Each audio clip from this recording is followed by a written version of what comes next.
Попладнево во Кочани се одржа 46-тиот марш за ангелите, на кој учествуваа роднините и блиските на дел од лицата што го загубија својот живот во стравотната трагедија во така наречената дискотека Пулс.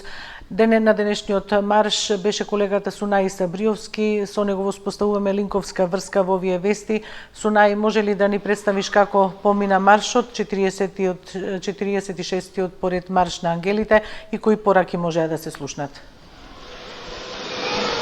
Токму така, Мира, екипата на телевизија 24 во континуитет ги овие маршеви на родителите и блиските роднини на децата, односно лицата кои се живот се загубија токму во таа подна вечер кога почнем се случи и пожарот во така наречената дискотека Пулс. Стандардно како што прочем започнуваат родителите и блиските пријатели на личностите кои што загинаа во пожарот одовде од паркот на Револуцијата во Кочани, движејќи се по стандардната рута, завршувајќи токму пред судот, пренесувајќи ги пораките кои што катадневно можеме да ги слушнеме и да сведочиме на она што впрочем тие се револтирани и изразуваат незадоволство токму кон судството, односно кон судот. Меѓутоа, она што можевме да го забележиме додека се одвиваше маршот, а тоа е додека поминува во една линија на оние кафичи низ градот Кочани, голем дел од граѓаните кои што се наоѓаат во кафичите стануваат и оддаваат почит токму кон ангелите.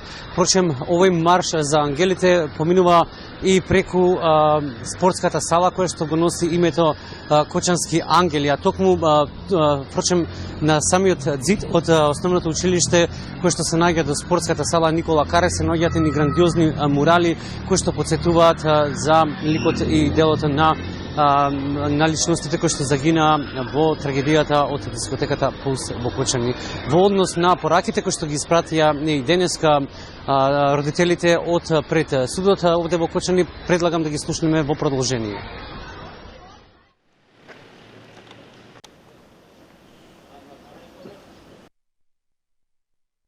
Судот без реакција, за да створи ред во судница, им дозволи на одбраната поединци, миленици и адвокати да бидат гласни и да се издействува за да се издействува презентирање на доказите на начин на кој што јавноста нема да биде запознаена за непостапувањето на органите кои што биле должни да постапат, со кое нешто би дошло до спречување на трагедијата, но наместо судот да преземе действие и да створи ред во судница, судот укор и непочитување искажа кон наш оштетените, кои што дававме поддршка на обвинителката, во насока на нејзиното охрабрување и продолжување по патот за откривање на вистината, за се она што придонело до случување на трагедијата на 16 март 2025 година.